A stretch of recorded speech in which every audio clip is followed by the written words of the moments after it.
We're live.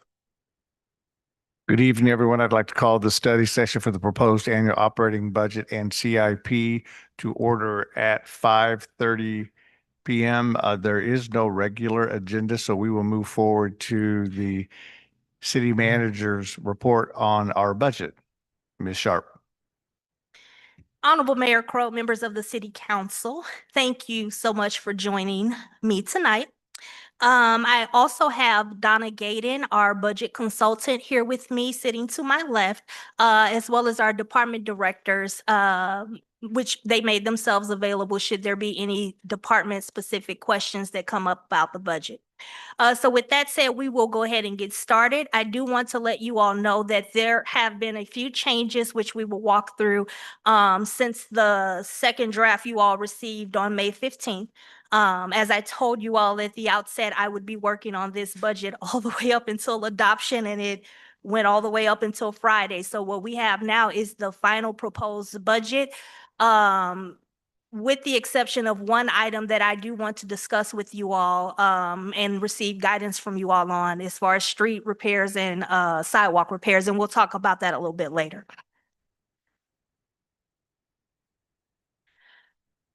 So here we have our priorities. These have been our priorities for as long as I have been here, so at least 5 years. Economic development, public safety, improved infrastructure, community quality of life and amenities, encourage high quality growth, prudent fiscal management, and employees. So anytime we undertake a project or we are looking to spend the city's funds, the taxpayer dollars, we are looking for projects that align with these priorities, which you will note on your council cover form. Anytime we bring a project forward, we try to list where that falls within these priorities. Next, we have our organization structure here, which was changed, I believe, in January of 2025, and we are still operating under that structure now. And I do want to take the time right now to extend thank yous to our team, to Donna Gaden, Ebony Pollard, our budget analyst, who has accepted another position, and her last day was June 5th, but Ebony really stepped up to assist with the preparation of the budget. And I want to make sure to extend thanks to her for that. All of the directors and their staff who have brought me suggestions, ideas, they put in a lot of energy to this budget as well.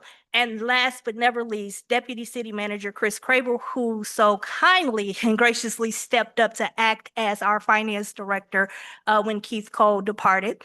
And he will tell you he's not a finance director, but he has been making it happen down there. And we should hopefully have a new finance director joining us soon. So let's get into it. So the resident property tax bill, which is where we receive a portion of our funding, where does it all go? So this is a list of all the taxing entities that our real estate and our personal property taxes come from. You'll see University City on here a couple of times. University School District, which is the highest tax rate on here. The City of University City, University City Library, Road and Bridge, U City, and sewer, U City Storm. So when individuals pay their real estate and their personal property taxes, we receive a portion of that based on this tax bill.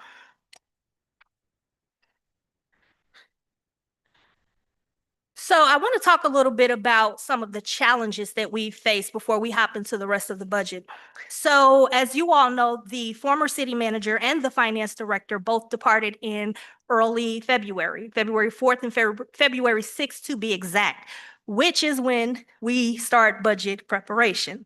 So these were the two individuals that were the most intricately involved in the full budget, whereas the rest of us typically only had involvement in our own budget, so any departments that were under us. So Keith and Gregory had all of the institutional knowledge and information about the budget.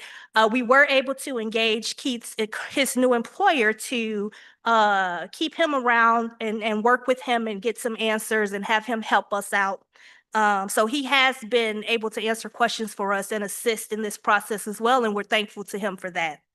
Another challenge that we encountered pretty quickly is that the finance staff that was in the department, including the assistant director, had not really been trained on essential functions, especially when it came to budget preparation and running reports. So it made it a little bit difficult for me to just receive the information. I had to actually go and get it. I had to actually find it myself and do some research. And Donna had to actually do the same thing as well. So the first month, once we noticed things were not as clear or clean as we thought that they would be, we had to start diving in and actually finding information because we really just didn't have, the staff in the department just did not have the information.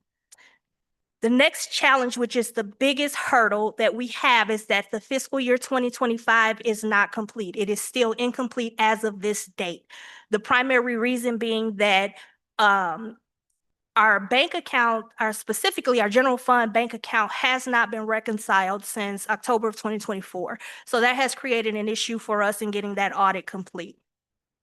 So this means I can't get accurate fund balance information.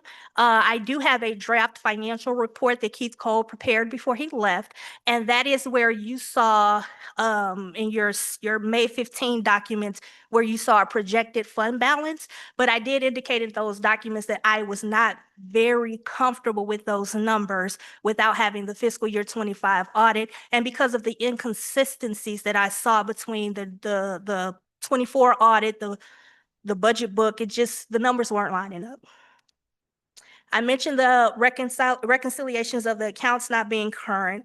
And then as I indicated to you all at the outset, I noticed a trend of utilizing our fund balance to balance our budget. Again, permissible, but it is not something I'm comfortable doing. Typically, reserves are, I like to rely on reserves for maybe one-time expenses. Driving range reconstruction project, for example, would be something I would look to the reserves for. I do not think that it's not sustainable to continue to go into your fund balance to balance your day-to-day operations. It's just not sustainable. Essentially, you're using your savings account to, live outside of your means. So that is something that we will have to rein in, and something that I will spend the upcoming year looking at to figure out how we reduce our expenditure so that we can balance our budget without having to go in our reserves or just not having to take millions of dollars out of our reserves every year. And as I mentioned briefly, there was inconsistent information across documents, inaccurate information in the prior budgets for the medical, workers' comp pension contributions. There were just a lot of inaccuracies. And so it took a lot of time to kind of clean that up, which is why you all have received multiple drafts of the budget.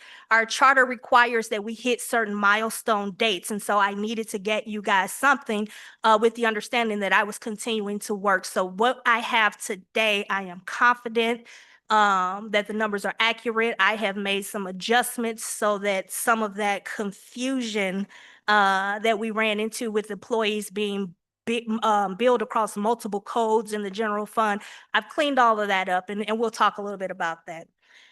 And after tonight, any suggestions or any cuts that you all decide to make, or any additions that you all decide to make, once we're done tonight, we will then put together the final budget book. So you will get the final budget in the normal format, because this has been an evolving situation day to day. It just didn't make sense to bind a document and have staff print that out until I knew I was confident with the numbers. Any questions so far at this point? Okay, so you will notice a slight difference on this slide from your packet. I actually corrected the over-under amount. The initial amount I had on there was actually for just the general fund. This is for all funds. So our total revenues, which will include interfund transfers and taking funds from our fund balance / investments, our total revenue, $67,030,287. And the total expenditures, $66,329,342. The over under, the amount we are The amount left over from this is $700,945. So here you will see a list of funds. And I actually had to go into our system because one of the things I noted was that all of these funds were not listed in our budget. So when I started this process, the first budget I gave you all, I went through the prior budget book and made sure we accounted for everything in there. And then as I was working in New World, I realized that there were some funds that were not accounted for, and I wanted to make sure we accounted for everything. So this is a list of all the funds that we have. As you can see, it's a lot, with the general fund being our primary, our largest fund, all the way down to the Olive 170 TIF RPA 1, which was not included in last year's budget book. That will be to pay the debt service on the TIF. And then you see everything else in between. So I have the revenues listed, expenditures, and then the amount is over under. So we'll go through those now.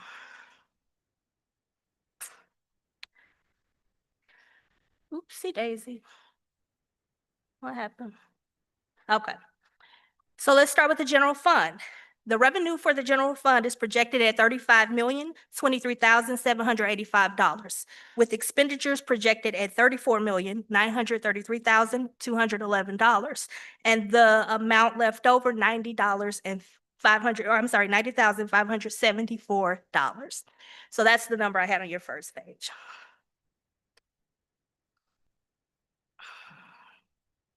So the general fund has a number of revenue sources, which I have listed here for you all. You'll see that number 2, sales and use tax, is the largest source of our funding at 25.15%. And the second largest source is our gross receipts tax at 18.04%. You'll note that miscellaneous revenue is at 5.8 million, which you can see at the bottom that I've noted. That includes a transfer of 5.5 million from our general fund balance / our investments to help balance the budget. By taking this amount, this will leave us with a 20% fund balance. Our policy requires 17%. The budget I presented to you all on the first had us a little bit below 17%, and at least one of your colleagues expressed being uncomfortable with that. So I did bring that, and I was able to get that number back up and balance the budget. However, as we get into the conversation about public works projects, streets, and sidewalks, I will ask you all for guidance on whether taking some additional funds for street repairs and sidewalks is feasible for this next fiscal year. And this guy, I'm sorry, go ahead, Mayor. My only question is, would you prefer we do questions as you go or wait till the end? As we go.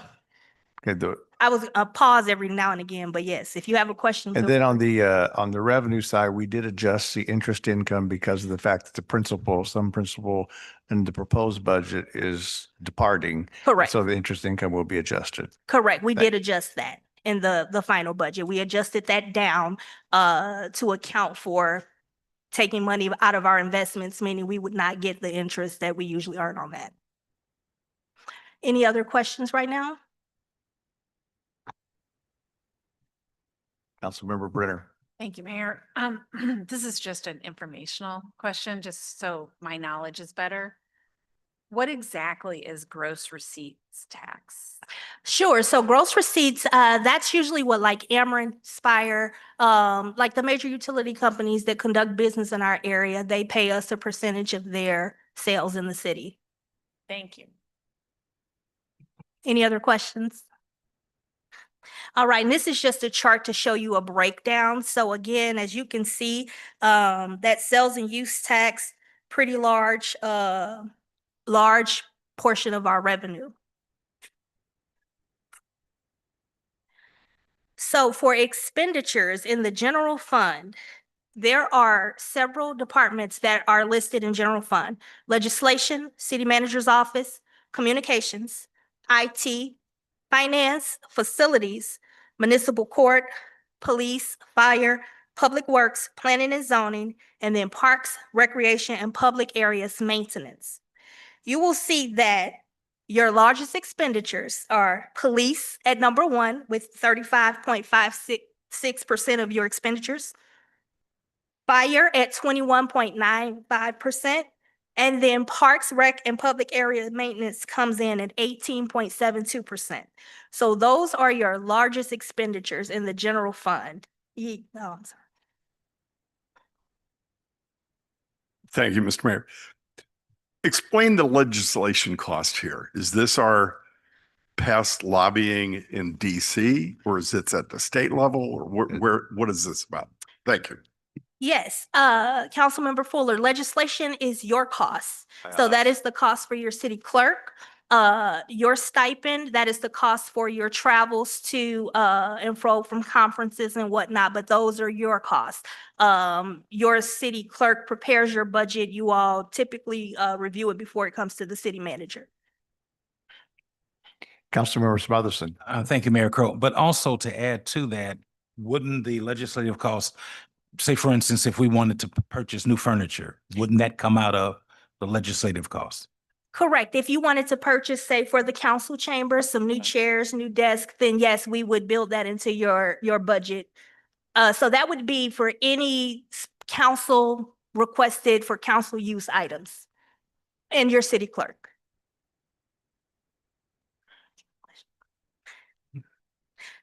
So a correction on this slide as well from your packet, the total amount of those expenditures are actually $34,933,211. Yes, $34,933,211.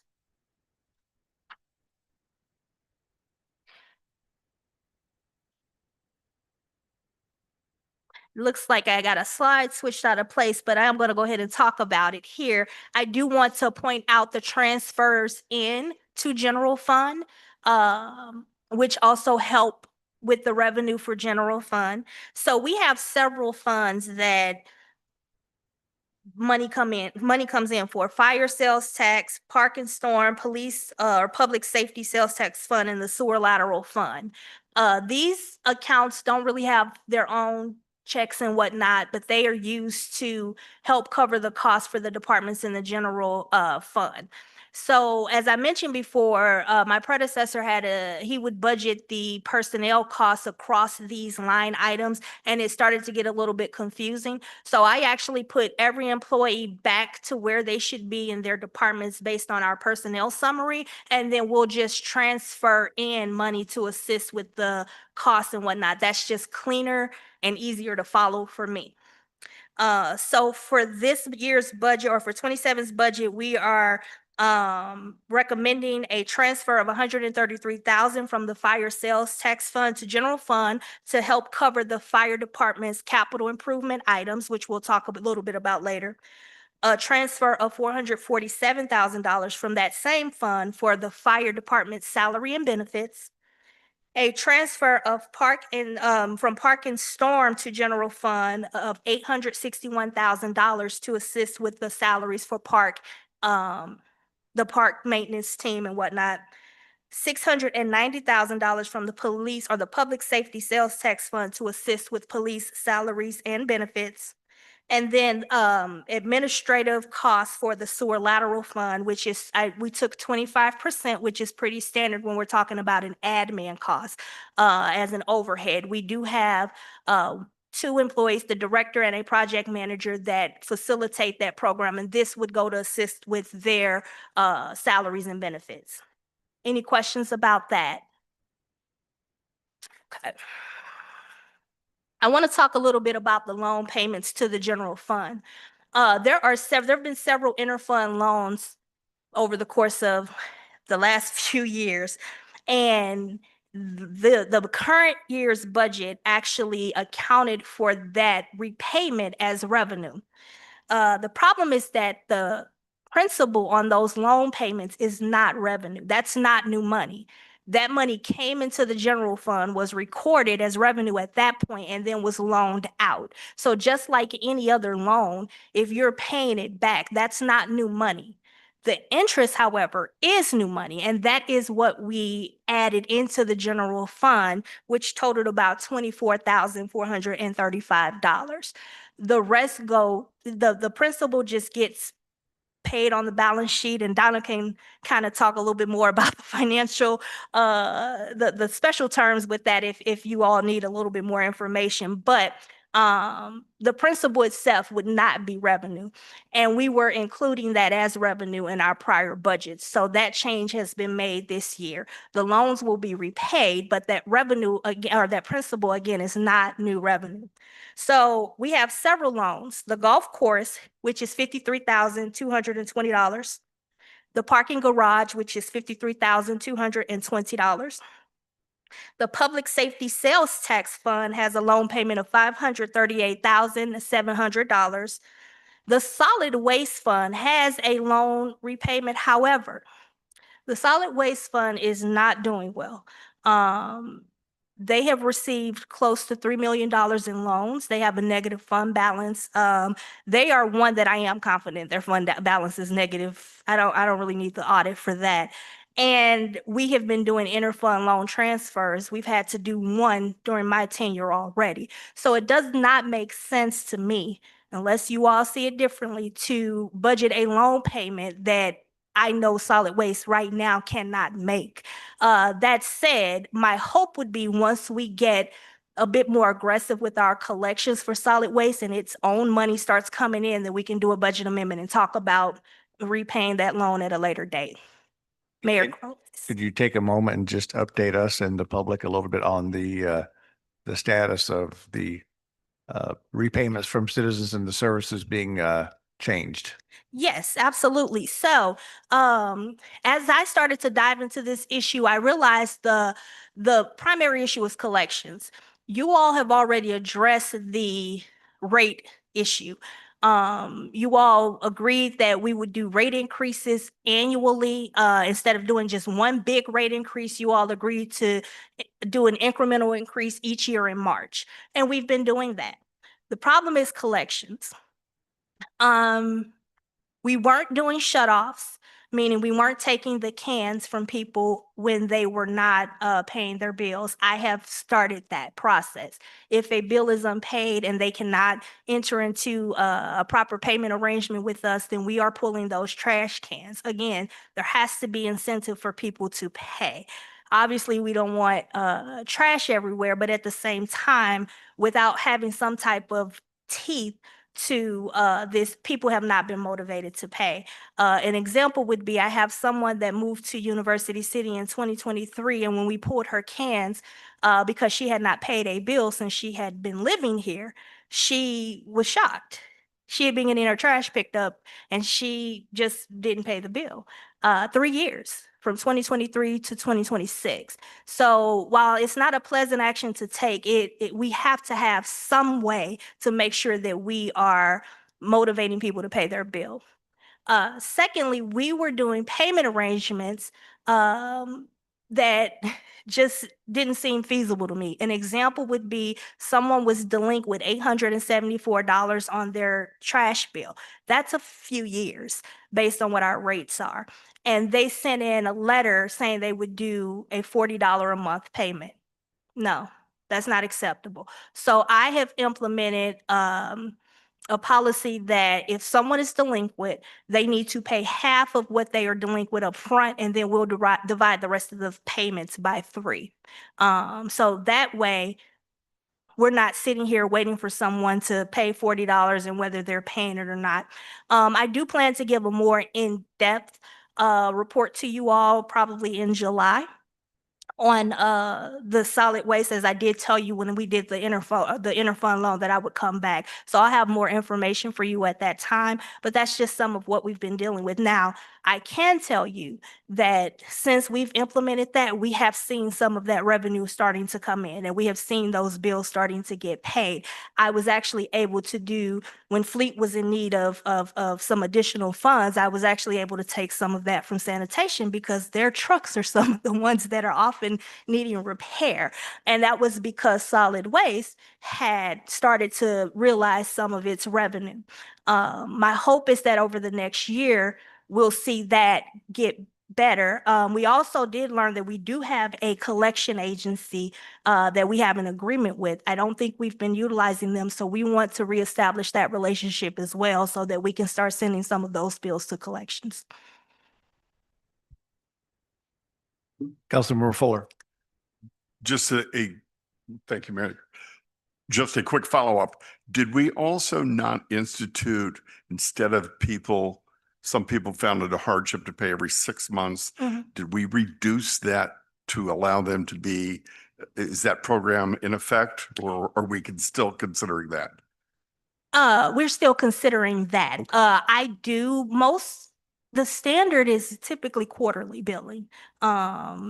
I have Republic Services at home. And I've had Waste Management before that, and they typically bill quarterly. We bill every 6 months, so twice a year.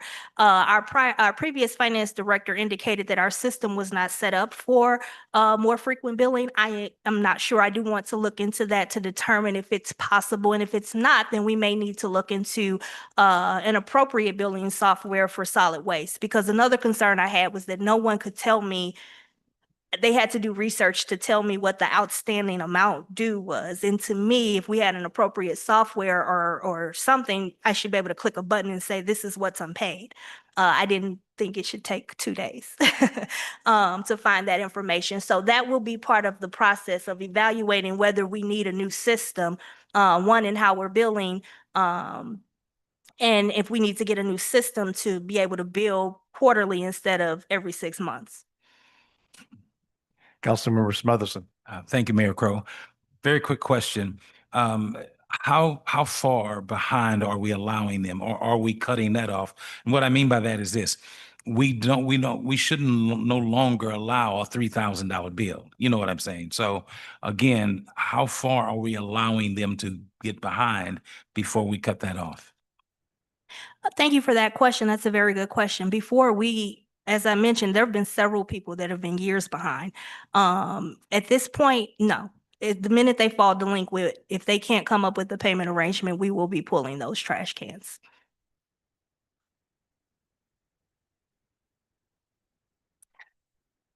And this is just a pie chart for you all to show the general fund expenditures, of which, like most cities, police and fire, they take up most of it, but we love them. We love them. So a few highlights about the general fund before we start looking at the departments. So it does establish a 20% reserve fund balance. It has transfers of $5.5 million from the general fund balance to balance the budget. We have interfund transfers of $2,318,500, which we went through earlier. And as I mentioned, I took all the positions and put them under their appropriate departments to align with the personnel summary. So every year in your budget book, you receive a personnel summary that has our employees listed under various departments and divisions. However, they were not like that in the budget. An example would be our director of parks, who is listed under, I believe, either park maintenance or recreation, one of the other. His salary was being split across 5 different funds at 20%. All in general fund. Again, not an issue. People do that to get an accurate accounting for how a program, like the total cost of a program. However, when the salary is all coming out of general fund, to me, it's cleaner to do it this way and just have them align with the personnel summary, have them in their respective departments. And that way we can know what their salaries are, what their benefits, because a lot of the workers' comp and all of those benefits, those numbers were all a bit off. And I just think maybe sometimes it's a lot of employees, 271. And if you're dealing with those numbers and you're splitting across lines, it can get a bit confusing. So for me, we needed to clean it up so that I could get a full picture of what we have. If I can just for a moment on the fund reserve, and John may have to correct me since we're probably the closest thing to institutional knowledge. I think when I came on, the fund balance was probably closer to 13%. And then Bob Wagner wanted to move it up to, I believe, to 17, I believe. And then thanks to an awful lot of cellular settlements that we had over several years ago, we blossomed up to about a 32% fund balance. And then you've seen it ebb back down to what in this case would be 20. So just so you know, it's kind of been this up and down, mostly from the benefit truly to us that allowed us to have the fund balance, where the cellular settlements that we had several years ago that really helped us a great deal. That's just more for history. Thank you. Mayor Crowe, we have a question. Councilmember Brenner. Thank you, Mayor. Whoops. So when we say the establishes a 20% reserve fund balance, is that just the general fund, or is that all the money? You know how like some funds have excess, like the lateral sewer. So that fund balance is of the general fund expenditures. So I actually had a conversation with the mayor because it's the way it's worded, it could be interpreted in both ways.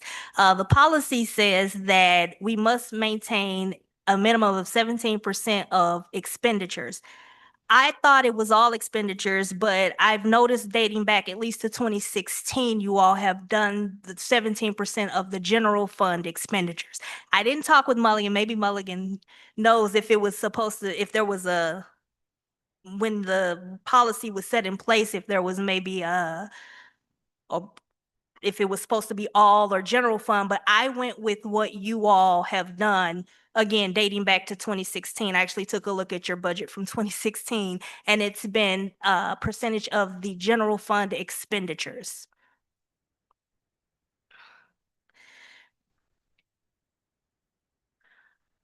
So the not so fun part. It has been a difficult couple months and a difficult decision, but I am recommending no COLAs for fiscal year 27 and a freeze on merit-based step increases. I'm also recommending that we convert the Assistant Director of Finance position to an accountant position and the Purchasing Specialist position to an Account Clerk 2 position. The reason for those two changes is quite simply that, one, the department is small, and I don't know that there really was ever a need for an assistant director, but there is clearly a need for more assistance with the reconciliations and the reporting and the things that we need to do on a day-to-day basis. And so establishing a second accountant position and a second account clerk position, I believe, will help us with getting and staying caught up on those matters. And of course, you have a purchasing manager position, and then we would have the director. But yes, and then for Public Works, I'm also recommending that we eliminate the assistant director position. Right now, Public Works has one director and two project managers. Again, I don't see the need for an assistant director for a department of that size. That said, as we are reevaluating our structure, and I intend to assess all departments over the next fiscal year, we may want to consider restructuring by putting streets back under Public Works. And if we do that, then that would be a time to maybe reconsider the assistant director position. In planning and zoning, there was a planner position that was added, I believe, last year, and I am recommending that be converted to an advanced clerk typist position. The reason being is that one of the biggest complaints that we have had since I've been here has been the phones not being answered on the fourth floor and people needing more assistance on the fourth floor. So bringing on another advanced clerk typist will help with that burden. We have a senior planner and we have our new director, and I have spoken with him, and we're confident that we can get by with that, but we need another clerk to help with the phones and the window on that floor, which I think will help with some of our complaints about that floor. I was able to go back and add in tree trimming and tree removal, but they would be funded at lower levels for fiscal year 27. And lastly, two more things, one on here and one not. I am recommending we implement the pay structure as recommended by CBIZ. My understanding is that a number of conversations were had toward the end of last year about this being implemented by my predecessor. I have had the opportunity to meet with the police union to discuss this. Now, by implementing this pay structure, everyone will get a bump up. Just about everyone gets a somewhat of a bump up for us to be at the 75th percentile is what I believe, or close to it, which is another reason why I would recommend placing a freeze right now. Otherwise, we would be doing the bump up and then a 5% COLA, or a 5% step increase, and then a COLA, which initially was being recommended at 1.5%. Because of where we are, I think now is the time to just pause and take stock and assess. And it's not to say that we can't look back at this in December and decide maybe things are cleaned up and we can do a COLA, but for now, I would recommend a freeze. Any questions on that?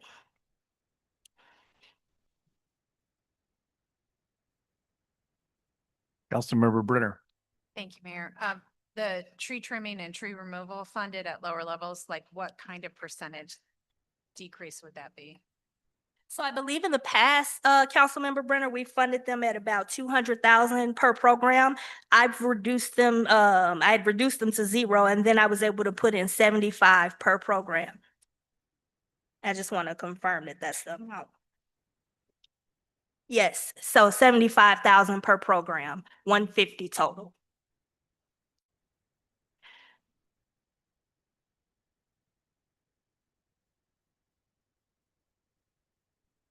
So just touching on personnel a little bit. Oh, I'm sorry. Councilmember Fuller. Explain in what the acronym for CBIZ is, please. That's just their Consult- name. Consulting firm that does pay structures. Okay. I am sorry. I have only ever heard CBIZ. I thought they just named themselves that. Thank you, Mayor.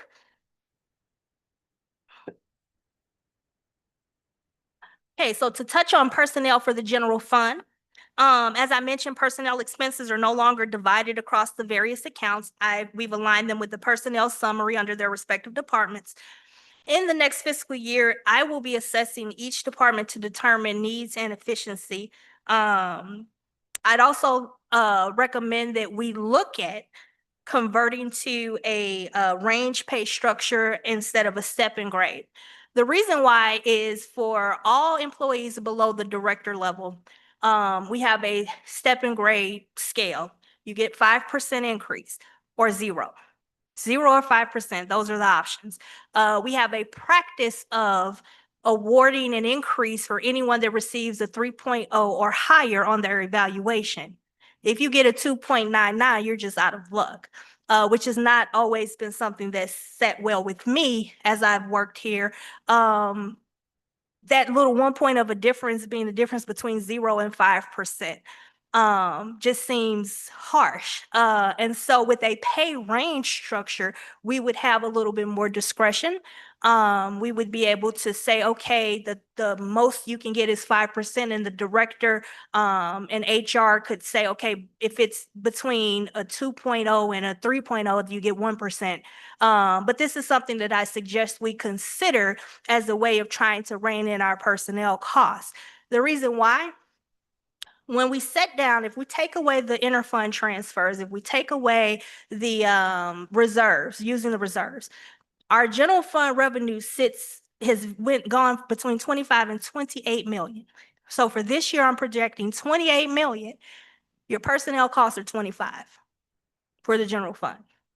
Just personnel costs alone, $25 million, meaning that without fund balance, without interfund transfers, you have a couple million left to do what we need to do here. So we really need to actually take a look at our pay structure and how we are. We don't want those costs to keep ballooning. Any questions? All right, and so for general fund, there are a few transfers out. So the Third Ward Revitalization Fund gets a transfer out of $108,000 that goes to the Third Ward, which is what you all agreed to, or the council at the time agreed to with the redevelopment plan for the marketed olive development.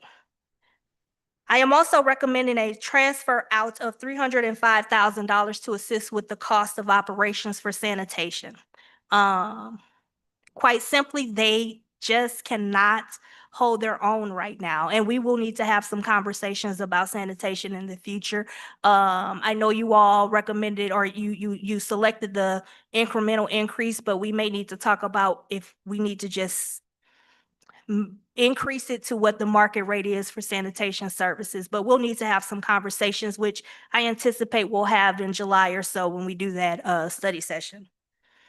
There's also a second transfer to solid waste of $300,000, and I want to explain this all to you a little bit. So last year, I learned, along with my predecessor, that sanitation lost 2 trucks in the fiscal year 22 flood. In that June 22 flood, they lost 2 trucks.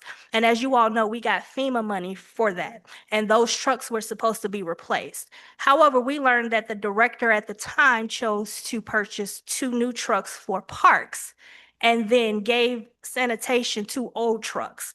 We can't do that. We cannot do that at all. We have yet to submit our reimbursement to FEMA, so I just want to clean that up. So I did speak with Chief Henson, who is oversees fleet, to confirm that we could get sanitation 2 new trucks for this amount. So we would purchase those replacement trucks and then submit our reimbursement to FEMA to make sure that we utilize those FEMA dollars the way we were supposed to. Any questions about that?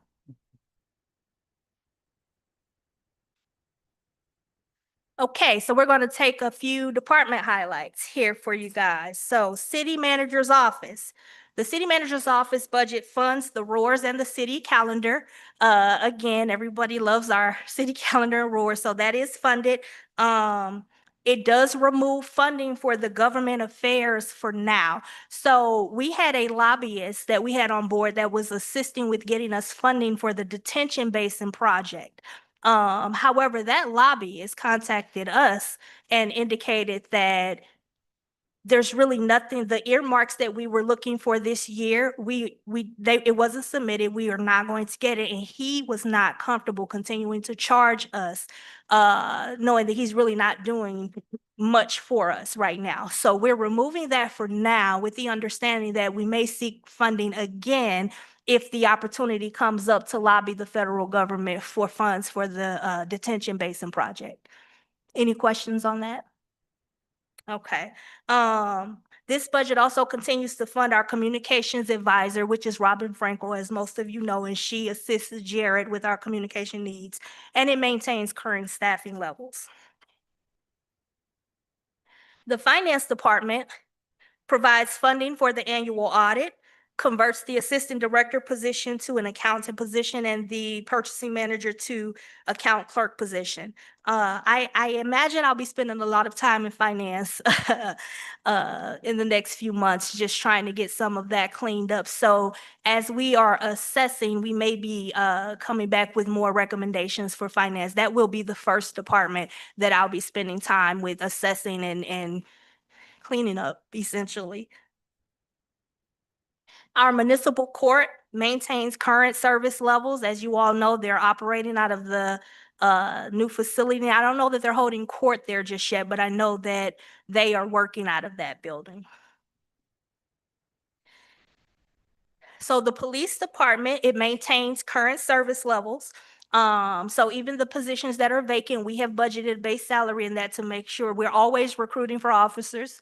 We actually just swore someone in today, so that's always exciting. So we maintain the current service levels with our police officers. Additionally, even though our capital improvement will be limited this year, the COP funds included purchases for vehicles and equipment for the police department, which we actually have to purchase because that is what will be used as collateral, if I'm not mistaken, for the the debt for the COP. So we will be using some of those funds in fiscal year 27. Once we finish the project, which should be August or September of this year, when the parking lot is done, we'll assess, and then we'll be using some of those funds to purchase those capital items for the police department. We'll bring that back to you once we're at that point to do so. So the fire department maintains the current staffing levels. And as I mentioned, that fire sales tax, we were transferring in funds to help cover with their capital items. That is a kitchen repair, an HVAC replacement at one of the firehouses, radio replacements, and the purchase of ventilators.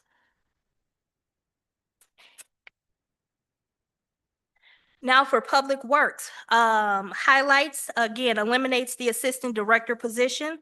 This fund, we do have funding to fund the upgrade for the rain gauge system as requested by the Stormwater Commission. We put in $20,000 that they requested, so that is in the fiscal year 27 budget. We also have funding for the grant project. So this is where most of our capital improvement revenue will go for the first fiscal year. We have committed to a number of grant projects, all of which require a match from us. So that is the Pershing Improvement Project, the Ferguson Improvement Project, the Kemplin Bridge Project, and the Canton Phase 2 project. So this is where I'd like to pause and have a conversation with you all about the streets and sidewalks. As I mentioned, I had to cut a lot. As you can see from this budget, in the general fund, we have about $90,000 left over. For all the other funds, we have about $700,000 left over. Because initially I was going to request 6.5 million from the investment, but as I mentioned, at least one of your colleagues expressed concern about that number dropping too low, and so that's why I put that $1 million back, with the understanding that I would come to the entire council and seek guidance.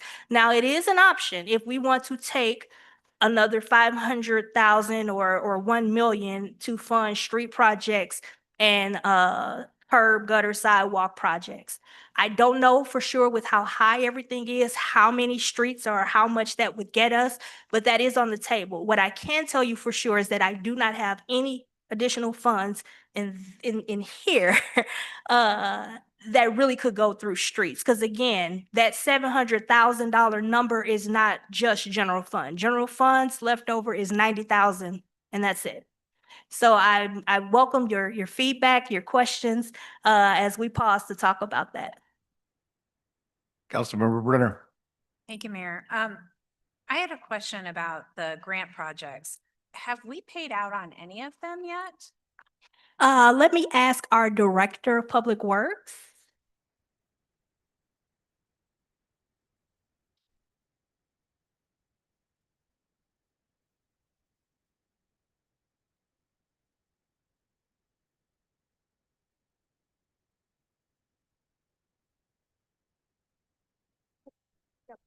Repeat the question. Right there. On these projects, Pershing, Ferguson, Kemplin Bridge, and Canton Phase 2, like for instance, Pershing's paved right now. Have we paid out any of the funds yet on those projects? Have we paid any of the contractors? Just for Pershing, and we are in construction phase for Canton Phase 2. Okay, can you say it again? Because I couldn't hear you very So well. Pershing is almost completed. So we are in the striping phase and Canton is on the construction phase. You know how much we've paid? Have We- we paid anything We have paid just for the designing for Canton. about Pershing? Pershing have been paid up to maybe 700,000 by now. Okay. I have 2 more pay invoices to scan, yeah. Thank you. Okay, thank you. And just to tell you a little bit about how that came to be, when we approve these projects, the funds are supposed to be encumbered. They're supposed to be set aside. They were being set aside on paper, but not in our bank account. And so that is part of the reason why I'm asking that we just pause for a bit. Because again, we committed to a number of projects that you all have approved that we have to pay for. And I want to make sure we're able to meet those obligations before we start committing to any new projects that are really big. Councilmember Teeman. Thank you, Honorable Mayor. I need to understand this one line and understand it completely. Are you saying that there will be zero funding whatsoever for streets and sidewalks next year? I'm saying what I have before you, that is correct, unless we walk out of here today and you all agree that we can take additional funding from our reserves. Or if you want to make suggestions on where I can cut so that we can get that done. But where we are right now, I don't have any funding. I have $90,000 left in general fund. It seems to me, and while I'm extremely sympathetic to the argument, and you're the one that has to balance this in a sort of nightmarish kind of way. There are people who have waited like a long time for some street repairs. I'm thinking in my ward of people on Drexel, various places I could talk about that on that kind of gradations. I forget what that is. You know, they're A, B, and C, or whatever those C The pace people. rating scale. Yeah, however that works, have waited for considerable length of time. And now we're talking about people waiting yet another year. And it seems that there is both a financial problem and a fairness problem. And I don't have the wisdom to figure that out. But I guess I am in the position of speaking for those folks on those various streets we've named, you know, really all throughout that neighborhood. There around Christ the King and on over toward Midland and right in there have had a lot of problems, you know, with streets and things. And it seems only in fairness that somehow they should be attended. And well, I'm repeating myself now, but thank you. Thank you, Honorable Mayor. I do think to all of us as we sit up here in what is a challenging environment, that if we are wanting to add funds someplace, it's incumbent upon us to assist with where the funds come from someplace else. I think our city manager is telling us that we're needing to take a pause, and a pause is a prudent thing to do. I think we are usually getting a budget adjustment, if you will, a settling about on a quarterly basis where we need to make some adjustments. And I think the idea, and by the way, I'm happy if everybody, not really happy, but I would understand if everyone took a different approach. It may be good for us to take this pause and then see where we are in 90 days or 120 days to see how we are doing, because I think that the city manager clearly has done more in the last 3 months to uncover, to peel the onion, if you will. So for us to add projects back in probably doesn't quite make sense, at least from my perspective, but you all may have a different perspective. I think Mr. McMahon was next. If I may, Oh, yeah, sure. just really quick before Councilmember McMahon, I do want to make sure that you know, Mr. Councilmember Teeman, we're not looking at a year. As I always indicated, we would get a budget adopted and the plan was to be assessing, and if we can do a budget amendment, we can.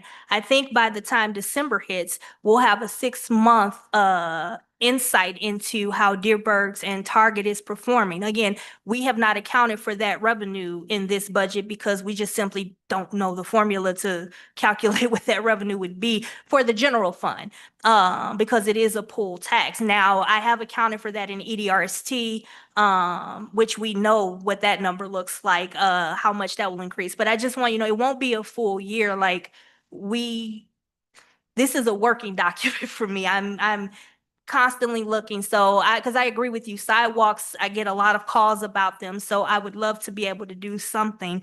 But what I am saying is that I would, if there's more money to come from the reserves or more cuts to be made, then we need to do that together. Very quickly, since I saw a look at EDRST is Economic Development Retail Sales Tax Fund. It is it was a separate tax. It comes off the top, but it's something you city passed decades ago. Economic Development Retail Sales Tax Fund. Mr. McMahon. Thank you, Mayor. Thank you, City Manager Sharp. And I appreciate that you've taken the time to analyze this since February, and that you've decided to stick around with this, even though it sounds like it's been so challenging. So I'm so happy that you picked up that challenge and you're working with us to get there. if we stretch out into December, January, February, I can just see by my neighbors on my street who brought up concerns of deterioration before this last winter Mhm. and said, can't we get some potholes fixed? Not a repaving, not a whole, but just some potholes. And now those potholes are substantially larger after some freezing and thawing. And I can see that over on Paulson and other places where it's just, they're not huge. They're not huge projects. They're not Pershing. They're not they're not Kempland. But have we looked into what a pause of no repairs for 6, 8, 10, 12 months, does that make us on our street repair in a worse position when we come back? So it's costing us more. Because, and I kind of dovetail that with also with our trash pickup, we can start to put down the hammer, but if we've got folks that decide, well, I don't have to pay my trash and I'm not going to pick it up either, and I'm not going to do it, or I'm going to find a place to dump it, like our alleyway dumpsters, we're not taking those away just because one house doesn't pay on the block. So they're going to start dumping there. Do we have ancillary costs for inspections, enforcement, police, courts? So there's tumble down effects from some of these decisions that we need to think about. And so those are kind of my worries. If there's none, the young woman that came in and talked about her sidewalk out west that had the tree stump and it was wet. I don't know if that's fixed yet, but that's a safety concern. I think we've got to save some money for some of those things. I think we've all seen in the news the sinkhole. Yes. So we worry about that in our community. And I've had folks at a party on the weekend that mentioned that. So I think we've got to analyze this in a little bit of a way to think beyond the general scope of street repair as 5 blocks, 3 blocks, something a little bit smaller. And I know there was a study session we had a little while ago, and I don't know how far it would go, but we certainly had $150,000 of CALB laying around. I haven't heard that discussed in this budget. Maybe it's time to use that instead of some projects that were tossed out, but maybe we use it to fix something that at least hold it in reserve for an emergency street repair or an emergency sidewalk repair, because that helps to really direct it to the general community as opposed to something that might be a little bit less. But those are just my thoughts on street and sidewalk repair. Councilmember Dancy. Thank you, Mayor Crowe, the Community Development Block Grant for street repairs, is that for priority repairs, or is that something that we'll need to look at as well? So we do get that funding every year, and I think that they actually change the rules that you can let that add up over a couple of years. And we do traditionally do a street project, usually in the 3rd ward, a low to mod income area, which is required by CDBG. So that funding would still be available. And we have I shared that list with all of you, the most recent PACER rated list, which I think the last time that someone went out and rated all those streets was 2021. And obviously we have not gotten to all those streets that need to be repaired, but we shared that. So what Public Works will usually do is find one of the streets on that list and make sure it's in that area and then submit the application for it. So those funds will still be available. Did that answer your question? It does. And then in addition to that, the list, how are we prioritizing within this pause? What gets done first whenever we find money or whatever we decide to do as we move forward? So with the streets, it's the PACER rating. It's typically those that are in the worst condition that go first, based on how they're rated. So those typically go first, and Director Reginald Burton is actually working on a rating system for our sidewalks as well. So he actually started that out the gate, and he's been going out with staff to rate some of the sidewalks that we've been getting complaints about. They don't have like a racer or a PACER rating scale for the sidewalks that I'm aware of, but the directors kind of come up with something similar to rate those sidewalks. And then when their time comes for repairs, we prioritize them based on those that are in the worst condition. Okay. Lastly, does this include alleys as well, the streets or sidewalks? Or is that separate conversation? I think it could be part of the same conversation. That's a good question. I'm not, I would consider it part of the same conversation. I don't know that I've ever seen different, streets for alleys or different funds for alleys. So I think I would consider it part of the streets. So we may need a new, another list for the alleys as well. Maybe, yes. Anything else? Okay. That's it. Thank you. If I may circle back to the CALIP question, so that actually was another, I intended to do the study session for CALIP and the solid waste. First meeting in July, I was actually waiting for Councilmember Brenner, because I know she initiated the conversation about CALIP, or I believe she did, so I wanted to make sure she was in town for that. But you are correct that we have $150,000 in the CALIP fund, and actually, I just recalled that we have $600,000 that is sitting in our an ARPA fund, so American Rescue Plan. So we actually. You told me we had to use. Oh, okay, never mind. I thought that, I'm like, never mind. I was gonna say, we had that, we found that, we were trying to figure out what that was, why that was sitting, because every report that we saw said that those funds were obligated. And then I learned from the former director that the intent was to use some of that, use that 600,000 toward the FEMA flood buyout. And then Donna indicated that, no, we have to, that money should have been used. So I think that she's going to, come on, you just come on up here. Donna, that was a very powerful nod of the head. I just want to go on record. No, so there is approximately about $600,000 that's in ARPA. Per the ARPA guidelines, all monies had to be committed or obligated by December of 2025. They have to be spent by December of 2026. And so what we're doing is we're looking at the projects that were done in 2025 to see if in fact they were obligated. If they were obligated, then that money will be released in 2025 and then it can move forward, and it would move forward in the fund balance. Yeah. But we have to show that we did obligate it. That's our intent. Okay. As you all can see, I've been looking for every penny, every dollar. Councilmember Brenner. Is there a way, thank you, is there a way to kind of piggybacking off of what Steve was saying, Mr. McMahon was saying, is there a way to kind of get maybe like an amount of projected amount of like what it would be to like fill potholes, you know, like that kind of emergency thing, so things don't get worse, even if we were pausing, because maybe that's the amount we look at during the pause. That type of thing. I'm sure we could provide you all with an estimate of, you know, if we take a certain dollar amount, how many potholes could we patch or how many sidewalks could we fix? So I'm sure we can, I don't know that we can pull that information together by the 22nd, which is when the budget is set to be adopted, but we can certainly get that information and then come back to the table and make some decisions. Councilmember Fuller. This is just a little retrospective. When I looked at this statement, no funding for street and sidewalks, I stopped there. I kind of want to emphasize, because John and I met with you last week, I think we want to emphasize the last three words in that line, at this time.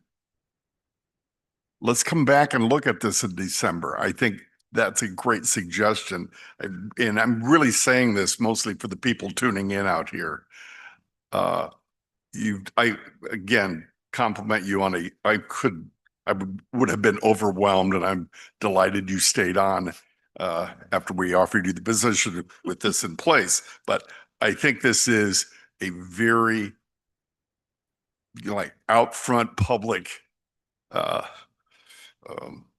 campaign for us here, that we are not saying no streets and sidewalks. We're just saying at this time. And I think I like this idea of possibly an emergency fund for things that come up.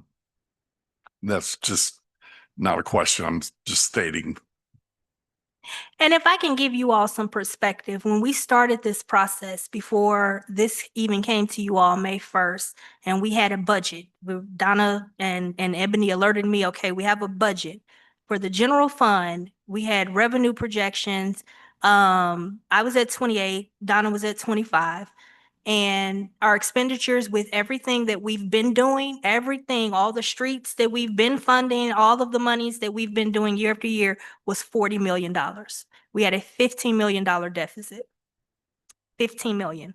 So what you've seen is I have done my best to trim this down where we can still provide some services and retain staff for the most part as much as we can.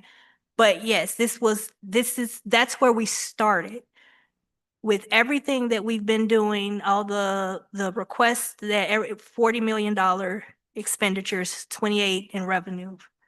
Very, very large deficit. 25, Donna was very conservative. I was a little bit more liberal, one, because of developments. And in our 2024 audit, we did pull in 28 million in revenue. So I'm confident we will pull in 28, especially with the Target and the Deerbergs open. But that's where we started. That's why there've been so many drafts. That's why, because everything we've been doing, $40 million.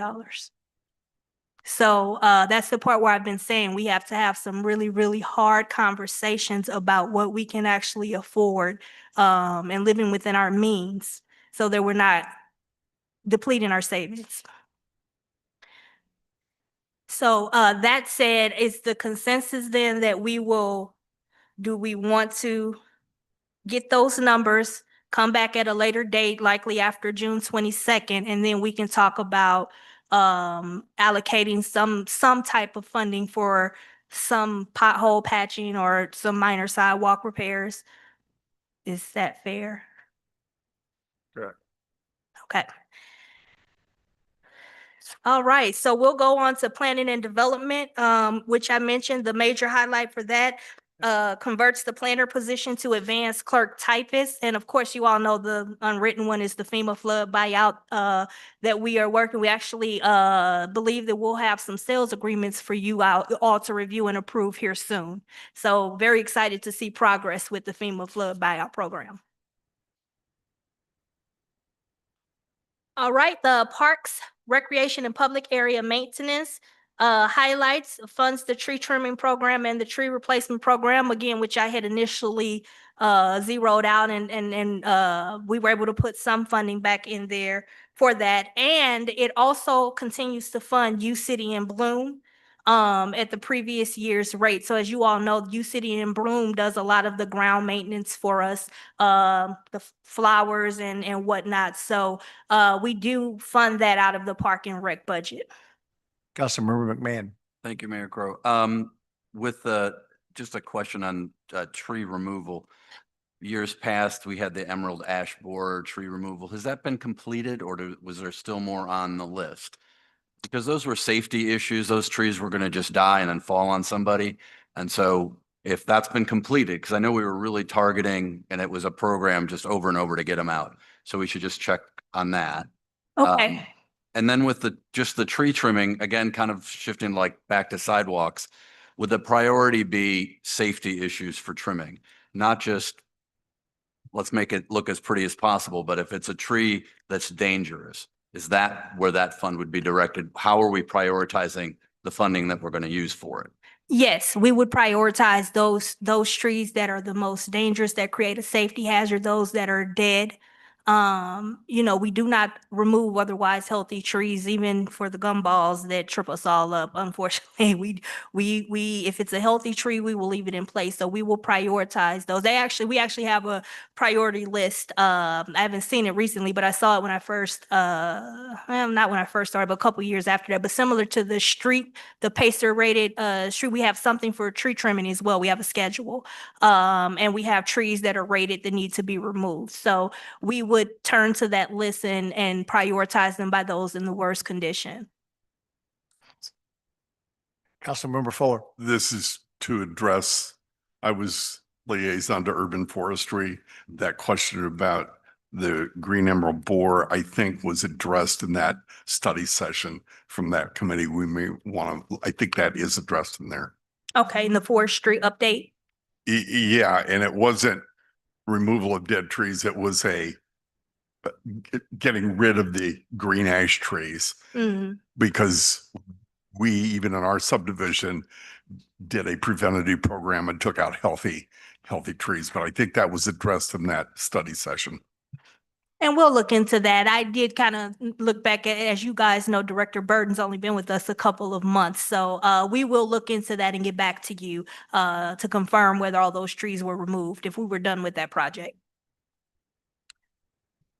Okay, so we are going to move on to some of the other funds that I mentioned where, again, they don't necessarily have a list of expenditures, but more so transfers. So the Public Safety Sales Tax Fund. The total revenues projected for this fund are $2.3 million.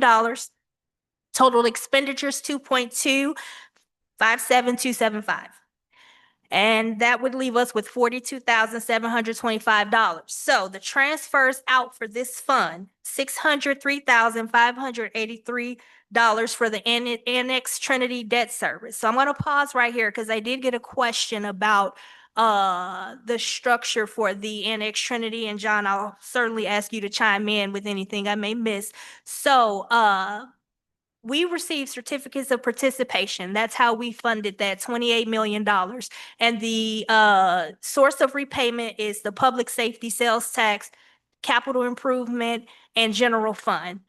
1/3 from each one of those funds gets transferred into debt service that we pay, usually in April. I think it's like $1.8 million that we have to pay for the debt service on that. And as I mentioned, we do have to use some of those COP funds to purchase vehicles and equipment for the police department that will then be considered collateral for this initiative. That's correct, right? For the COPs. So are there any additional questions about that funding process? Okay, so this will be the payment for the Annex Trinity debt service, $603,583. I'm also recommending a transfer of $700,000 out to fleet maintenance. So fleet maintenance is a fund that has no source of income whatsoever. It is funded by transfers from other departments. It is meant to, ideally, you would bill back whatever work needed to be done for, say, a police vehicle needed a new engine and the fleet maintenance department did that. Well, we have it set up where the departments transfer in money. Quite honestly, how was the decision made on the amounts to be transferred into fleet maintenance? It was what was available. This fund, public safety, as you know, has a very large fleet and they actually are, their vehicles are probably repaired the most. So $700,000 is being transferred to fleet maintenance. This fund also has to repay a loan. I'm not sure what year it was done, but it was a $6 million loan to do the study, space needs study, I believe, for the police and the new police station and whatnot. And so that payment is $538,692. I also have about $415,000 allocated for the uniform pension. Where did that number come from? It was the amount left over after we did some of these transfers.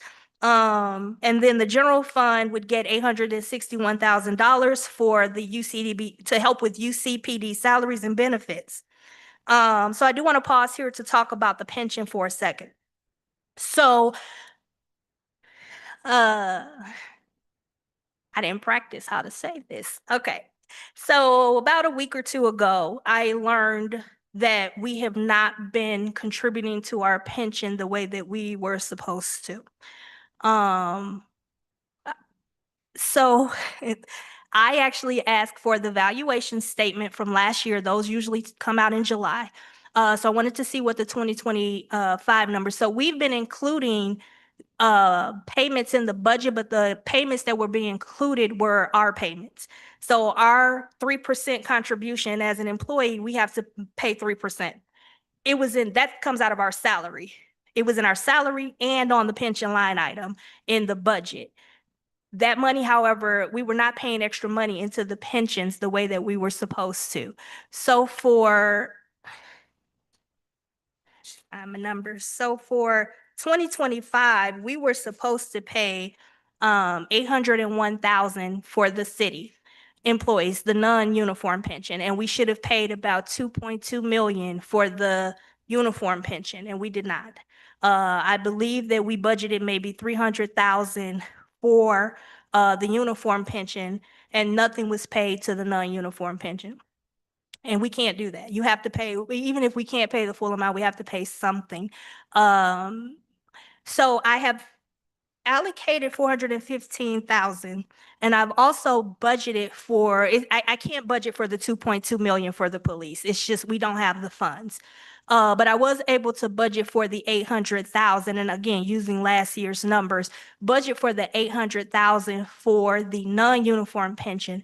And so the question I'd like to pose to the council is, would it be a better idea to take that 1.2 million and just put it towards the uniform pension? Why? Because the non-uniform pension is 96% funded. The uniform pension is 77% funded. And that number, that 2.2 million, if we keep not paying it, it just gets bigger and bigger. So I have at least $1.2 million in funding allocated. And the question, that I'd ask you all is, do you think it would be a better idea to just put that full 1.2 million to the uniform pension? Councilmember Brenner. Thank you, Mayor. I think it's so much more complicated than this right now. I mean, I'm not sure where, I think I need a little explanation on where the numbers came from on what we're supposed to be putting in. Is that to get it to a certain fund balance? No, or- that's just annually what we're supposed to contribute to keep it healthy. Chris, According to what, though? there's a valuation report that the pension board gets each year. It comes out in July, so I have not gotten the one for this year. So I looked for last year's report. Happy to share that with you all if you've not seen it. It was the first time I'd seen it. Because the structure of the uniform pension is, I think, just unsustainable. And I think that's still, I mean, I think we had that study session on it. Mhm. I think that's something that's still out there that we need to work on talking to the union and work on how do we fix it so that it is sustainable. But I mean, we could pour money into it forever, but I think it's still going to have a problem over time, is what I'm trying to say. So I would agree with you. This is not the fix. So we did ask, they're working on the current valuation report, and Deputy City Manager Chris Crable did request that they tell us what would be needed to get to 80%. I'm pretty sure that's not $2.2 million. We are still in union negotiations, so we are still having those conversations as well with the union. We're still in discussions with them. This is what we're supposed to pay. Like, some years we don't have to pay anything. If the investments are doing well, if everything's performing well, there may be a year. I remember in Dalewood once, we were 104% funded. So we didn't have to pay anything into the pension. It was so well funded.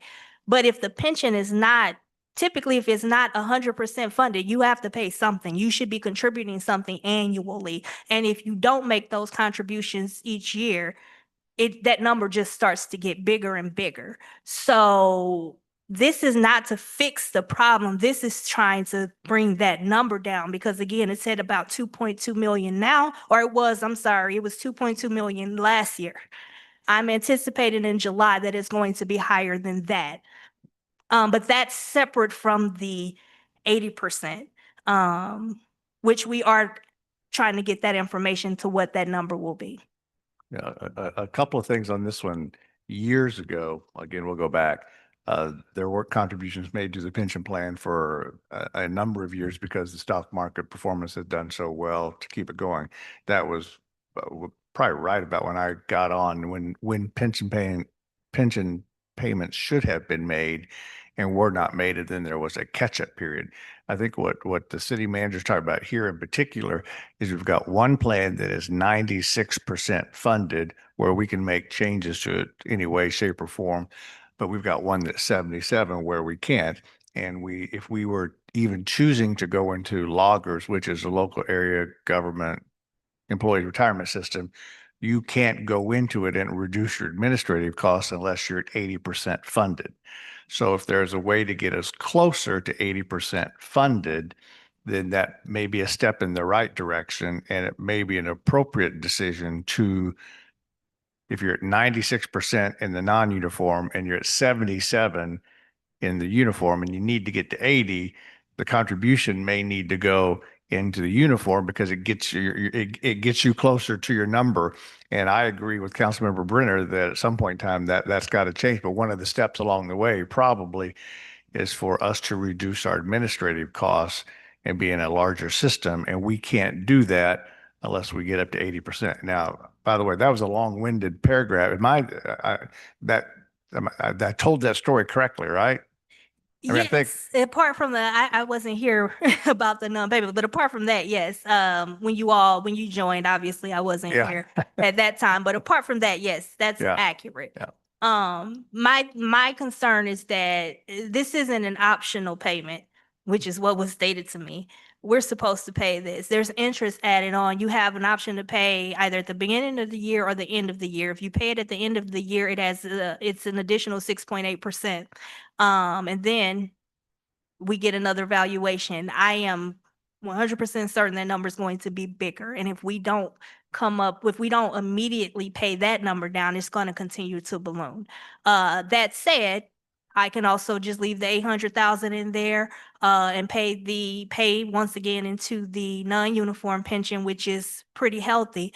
But right now, there are no additional funds to pay into the uniform pension. So we would be looking at that $415,000 payment against a number from 2025 that was $2,250,169. So that's, and that I didn't necessarily include. That was something that kind of, once I got everything done, it was having conversations, it was an idea. We don't have to do it. The plan was initially to just pay the 800,000 into the non-uniform pension, but this could be a way to, again, that number will continue to balloon. And this is one thing that I know where this leads if we don't get ahead of it. Because my last city, the pension was 9% funded for the fire and 32% for police. And it started like this. They just started skipping payments. Oh, it's just 800,000. We'll miss it this year. And then the next year it's 1 million and it just balloons up. So, it's just a thought. And again, it doesn't solve our ultimate problem. You're right. It's much more complicated than that. This just solves this problem, which is to make sure that number doesn't keep ballooning. So, Councilmember Brenner. sorry about that. Thank you, Mayor, for putting up with me. But, so you're suggesting taking so right now we're able to allocate the full amount to the non-uniform that we were supposed to do? The full amount that was given to us in 25. I don't know what the full amount would be Right. today, so. Gotcha. So you're suggesting to kind of split that a little bit, right? Like you wouldn't stop paying the full amount or stop paying all of it? No, what I'm suggesting that we could consider is to not pay the 800,000 to the non-uniform and pay a full 1.2 million to the uniform, which is the one that's 77% funded. And again, that would solely be a decision because the non-uniform is 96% funded. Right. And that, again, that would be for now with the understanding, if we come back and we identify additional resources, then we can allocate that towards that. But that $2.2 million number is scary and it's only going to get bigger. And if I don't have 2.2 million in this budget, I'm not going to have 3 million likely in next year's budget. So just wanting to attack that before that number continues to balloon out of control, which creates yet another issue for us with that pension. Councilmember Teeman. Thank you, Honorable Mayor. I would favor that, because I think there's two things that kind of run parallel here. One is the simple budgetary problem that you're enumerating, and all that. And the other is the promise we made to those who wore the uniform. And I think sometimes we get lost in money in numbers and forget that there is an obligation we have to those who put on the badge, those who put on the uniform, to when they finish their time in the force, to take care of them and theirs. So yes, I would very much favor this. Councilmember McMahon. Thank you, Mayor Crowe. Just from my time on the pension board, the pension board as a liaison, they really wanted to make sure that we had the best numbers that they could give us and accurate. So there's lots of different moving numbers that can go into that number of what they basically send us a bill. Mhm. It's their pension. They're a separate legal entity. They can own property and do things on their own. But they send us a bill and say, this is what you need to do. And that's the number you're talking about. And one of the things that they did, so it's kind of puts us at bumping heads with the pension board, they shifted from an open-ended amortization to a closed, which the open-ended is basically taking your mortgage and refinancing every year. The closed is, we're not going to do that anymore. It's just going to keep growing. And that's why when they did that, their number, and they did that because if you don't, that number will always grow. It won't look as big because you're refinancing it. Mhm. But they decided we'd rather try to pay this down. And so that's why that number is getting probably bigger than it used to get. And that's why when they hand us that bill, which is the calculation of what you need to be full to pay your payment for this year, Mhm. that's why if we're not paying it, it's not chipping away at principal on that we're not refinancing anymore. And so so that's why it's getting so big. If that Mhm. and I don't know if you were aware of those kind of things. No, I wasn't. I have not even, like I said, I just got that report, that those numbers maybe a week and a half ago after a conversation with someone that didn't realize that we were supposed to be paying that every year. And the other thing that's different, their fiscal year runs calendar and ours starts in July. So make sure when we compare things, we want to make sure we're comparing the right things, just historically. Councilmember Brenner. Can I suggest that, I think originally we talked about having a smaller meeting about the pension. Can we go back to that maybe? Because there's things I want to talk about, but I think it's more than this meeting. Oh, yes, we talked Sure. about, I think, The three of us. the three of us, the three of you and me getting together. Right. That just kind of got sidetracked with this. Well, yeah, I understand. yes. Yeah. I do think that the city manager is asking for a level of comfort with moving funds from the non-uniform to the uniform. And judging on the comments, I think I'm seeing a consensus to move it. I don't mean to make a judgment. I'm watching heads nod and comments being made. So I think, Ms. Sharp, I think that should give you some idea of movement there. Okay, thank you. Okay, let's talk about the Fire Protection Sales Tax Fund, which is total revenues projected at 951,000 with expenditures projected at 950,000. The transfers out for this fund includes the 133,000 to general fund for the fire department's capital improvement items, which we talked about, the kitchen repair, HVAC replacement, et cetera. 447,000 to the general fund for the fire department, to help with fire department salaries and benefits. And then 370,000 to fleet maintenance to assist with the repairs of vehicles and whatnot. Now, the capital improvement fund. So our revenues for the capital improvement fund are projected at 2.9 million. And right now, our expenditures, and this is accounting for those programs that I mentioned, apart from whatever we have already paid for Pershing. Total expenditures, I do have the full amount for Pershing in here, just so you guys know, so this number can come down. Total expenditures, $3,759,926. Without having the fund balance information. I do have the projected fund balance that I mentioned, which was a little over $2 million. I don't have the most confidence in the accuracy of that, so I would certainly want to wait until the audit is complete. If there is not a fund balance for capital improvement, to cover that $859,000 projected deficit, then it will need to come from the general fund balance.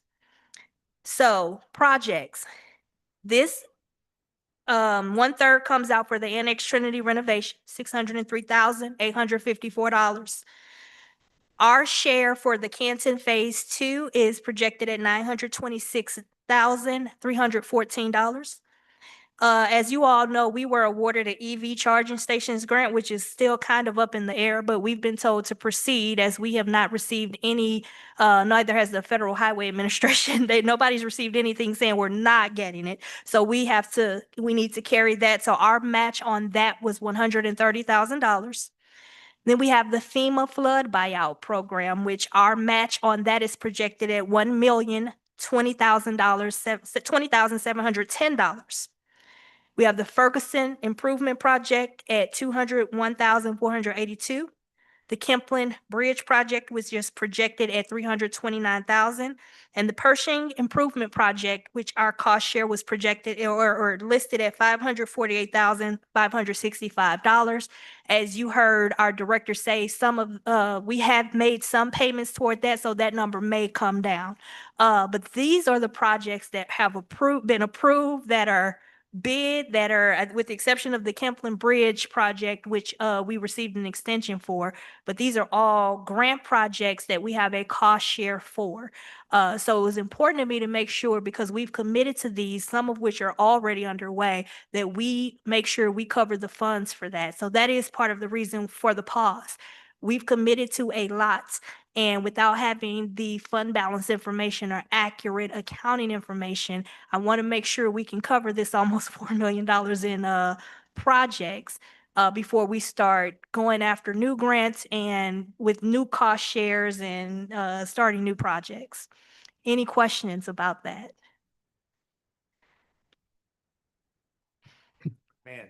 Thank you. So the number on Pershing might be lower because there may have been payments, because on these projects, we pay by phase. Mm-hmm. And Canton, could that include, I think we were through design phase. We are. So that number might be a little bit lower. So then do we have the projection on all of these? And I get what you're saying, that if we've committed to it, we should be out front with it saying we owe this and we're going to pay it some. But do we have the timeline breakdown that all of those those full numbers will come due between July 1st and June 30th of next year? So our director, I'm sure, has that information, but this is our cost share for construction. With the exception, no, I think Kemplin Bridge, which is an estimate, but Pershing bid out, Canton, I believe, is bid out. Ferguson, I believe, is bid out. So these are our cost share for these projects, for the construction. Doesn't include the design phase. So we've already paid money for the design.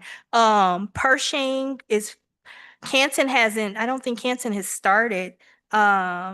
Pershing's probably the only project on here that I need to verify what we've paid, but the other ones I'm pretty confident is still outstanding. But I will double check that to be sure. So definitely want to make sure that we cover all of these and not overcommit ourselves. So that's even why I didn't want to go into the 5-year capital improvement project. We need to see where we are so that we can start moving forward.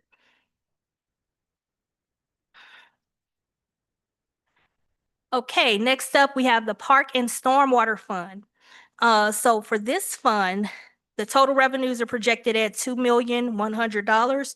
Total expenditures, $1,995,750, with a surplus left over of $4,350.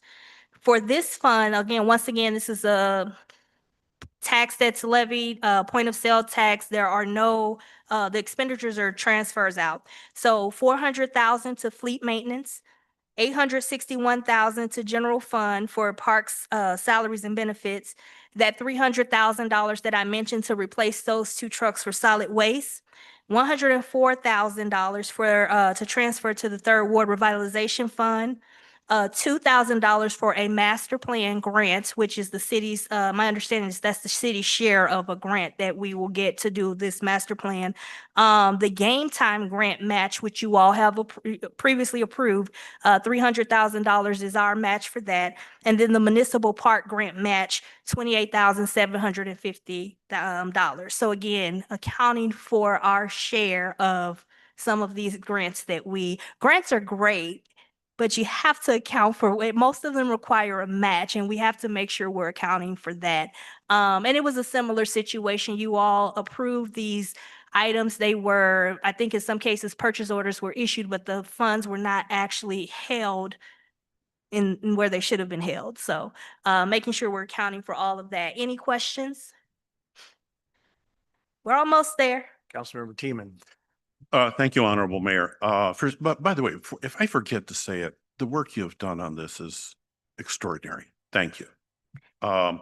It's parks and stormwater, and I don't see where stormwater is here. And what percentage of this goes to stormwater and so on. So I wonder if you could break that out for me. So that's a good question. I actually read in our prior budget books that at some point the council made the decision that all these funds will go to parks.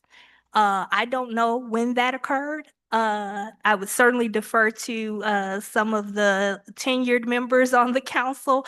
But I actually read that in last year's budget book as well as the previous years, that at some point this council, a council made the decision that these funds would be allocated to parks.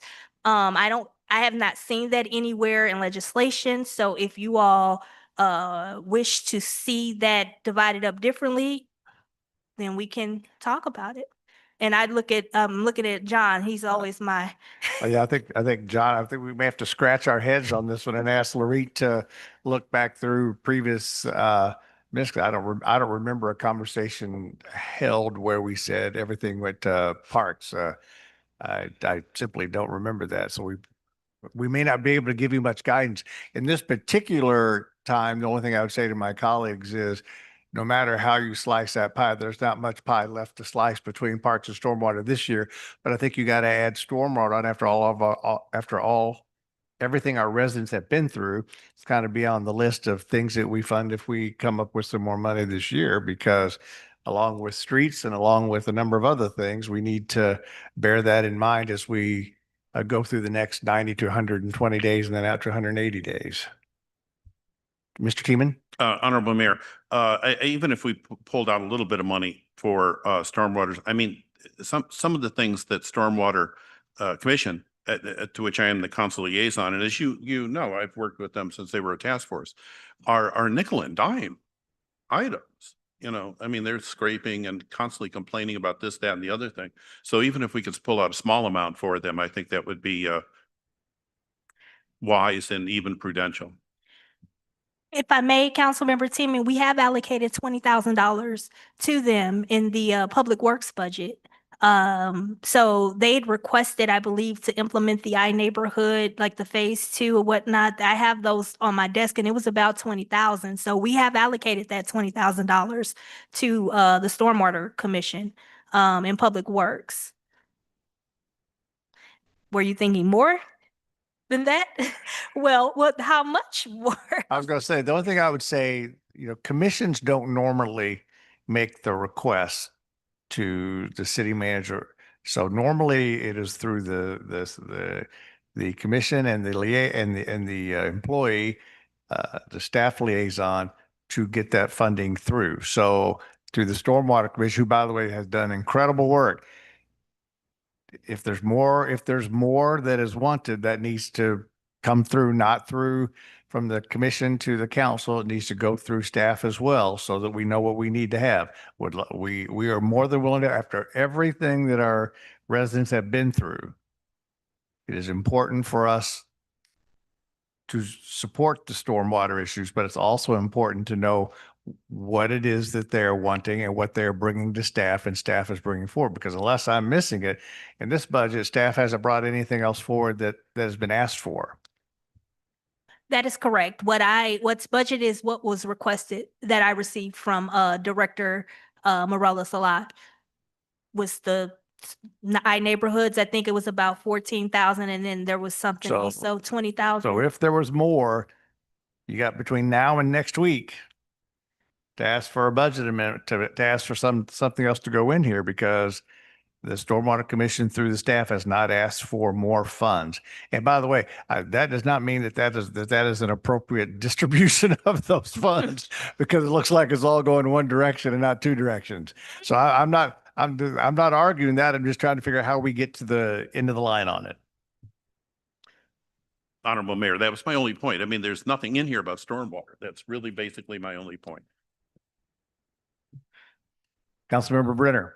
I do think there's from the work session we had, there's a follow-up that we need to think about on what the action items were from the work session with stormwater. And if there are any monetary action items in there too, because they talked about a lot of different things. I know there's some policy things that maybe we could do regardless of budget. So, but that is something that we should probably follow up on. Okay. So let's talk about the Economic Development Retail Sales Tax Fund, EDRST. So this fund is very healthy. I was the staff liaison, so I don't quite need the fund balance for that one. This one's sitting on about a $4 million fund balance. And I am very excited that our Economic Development Manager, Becky Alvin, is intending to present some program options to the board in July, so we can start getting some of these funds out on the street for our small businesses. That said, none of those programs are budgeted in here now. That is something we would come to you once EDRST has made its recommendation. We will bring that to you and request that funding be allocated at that time. So for now in EDRST, the highlights maintains the staffing levels, which is 1 economic development manager, 1 specialist. Funds the Delmar Loop Master Plan.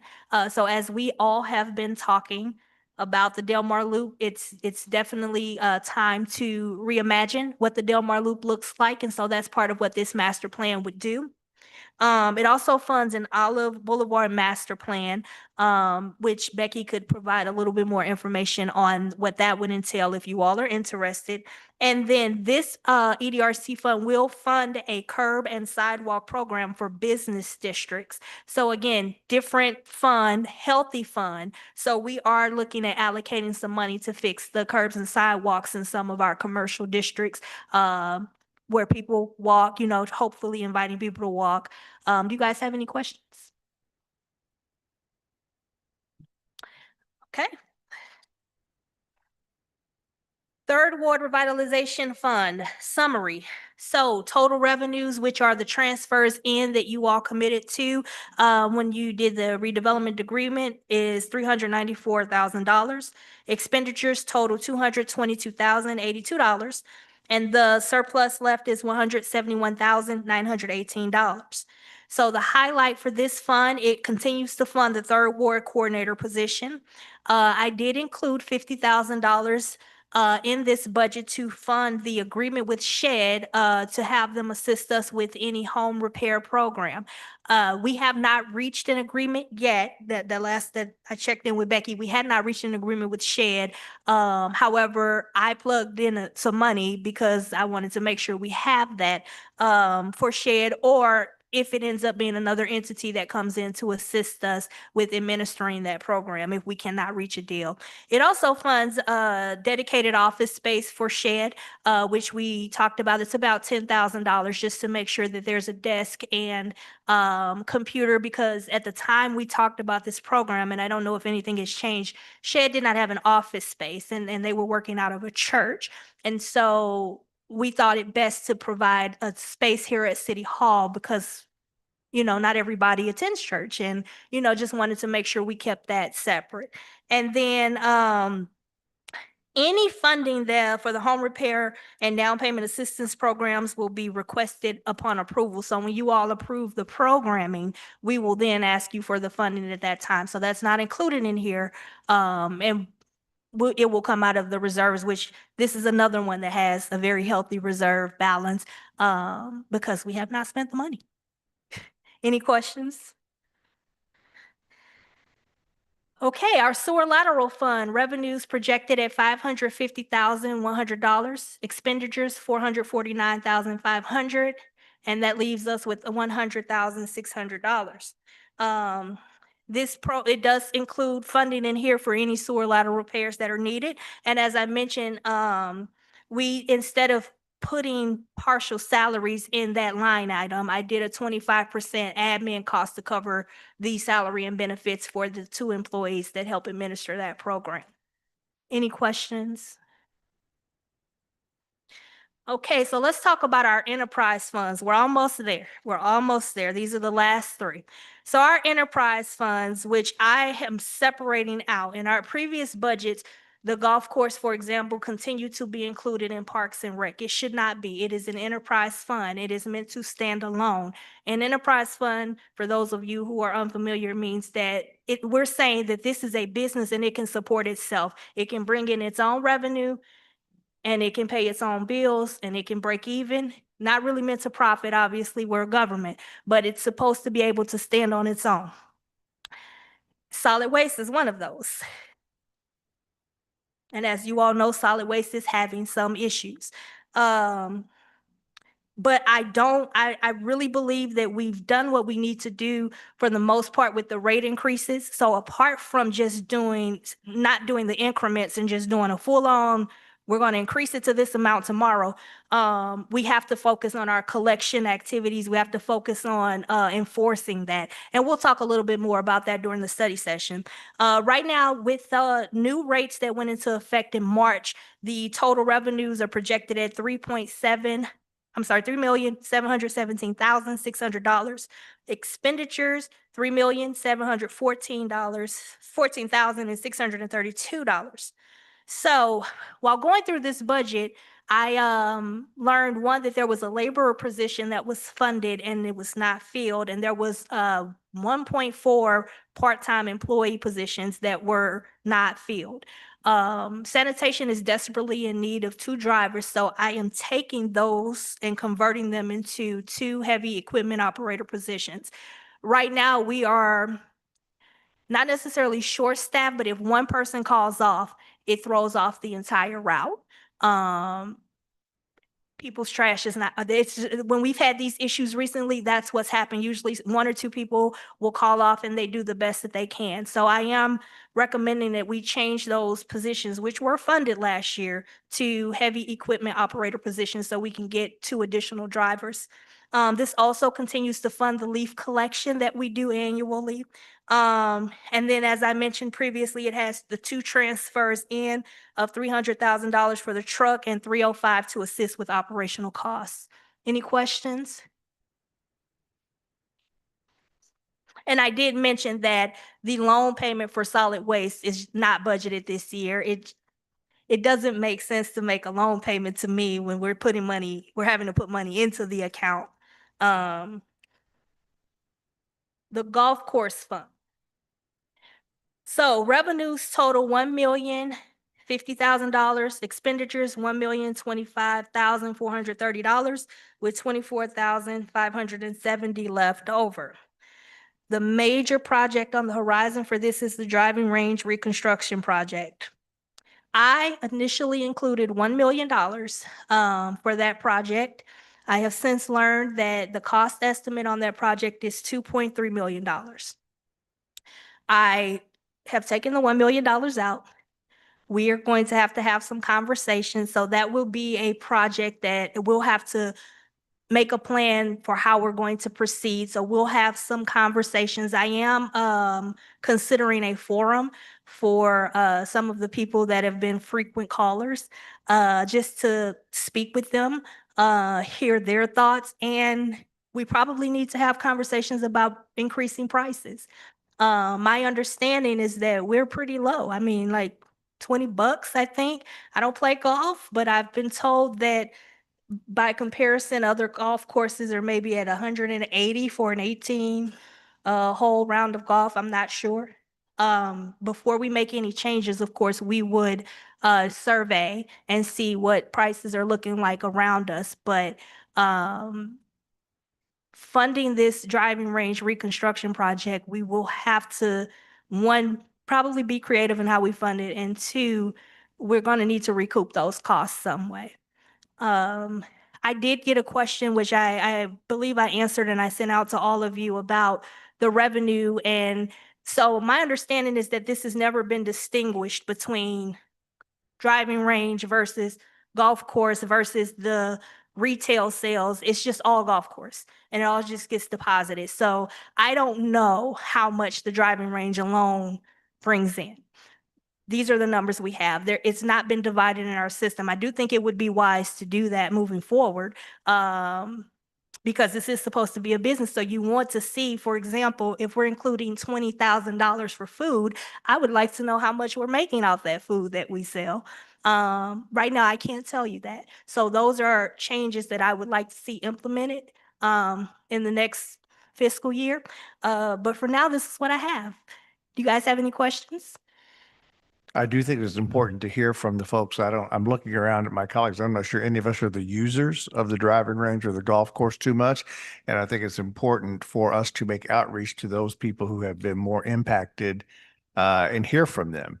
I also think if the price tag for the best version is 2.3, I think we may have to ask for some folks to make some trade-offs as to what we actually get for the dollars we put in. And again, when I say that, I want to make sure that I don't say that in a vacuum. We need to find out from the folks what's important to them so that we hear from them. I mean, I think for those of us who were on the ballot the last time around, I think we heard from plenty of people. We need to make outreach to them and say, we hear you, give you the opportunity to tell us what your thoughts and your questions are.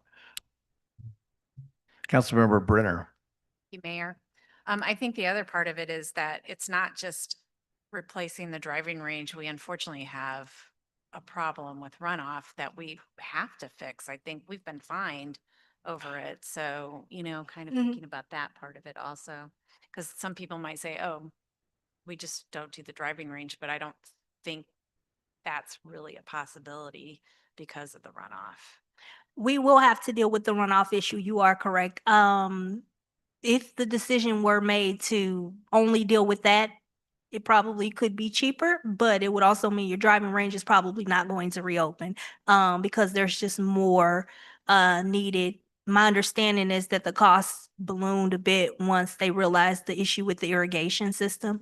And it's basically useless now is my understanding. So it's really not just moving the dirt around, but it's become replacing the entire irrigation system underground. So we will have some conversations moving forward about that.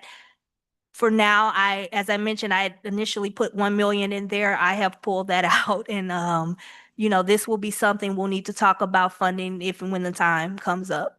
But we will continue on with Navigate, probably hosting that forum and making sure we have a design that if and when the time comes, it can bid out. And then other options, if there are any other options. I did ask David Lowell from Navigate that initially when he told me to budget 2.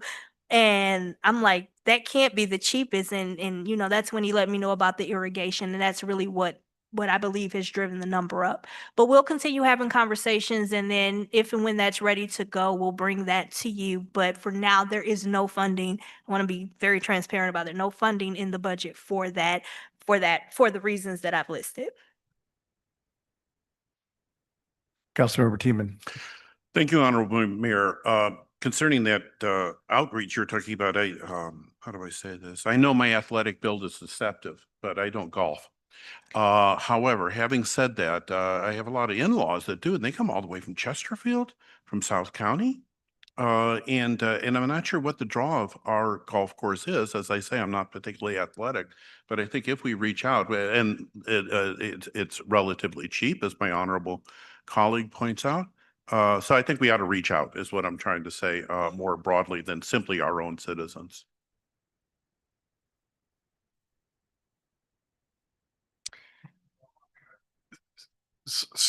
I'm just second thought. I am a casual golfer. We are the best deal in the county. And I'm going to tell you, and a lot of my golfing friends out here are going to hate me for what I'm about to say. the majority of the criticism that we got for the shutdown of the driving range were not from citizens of University City. They were from folks that frequent our golf course. So I really think, looking at the fees, we are significantly lower than many public golf courses, period. And everybody can send me hate mail, but it's a fact. And I think that really will take a look at funding the revenues that we heard from folks. And there are figures out there that were said in council meetings that we are losing somewhere in the neighborhood of 250,000 a year. And that fee may be higher just from the driving range alone.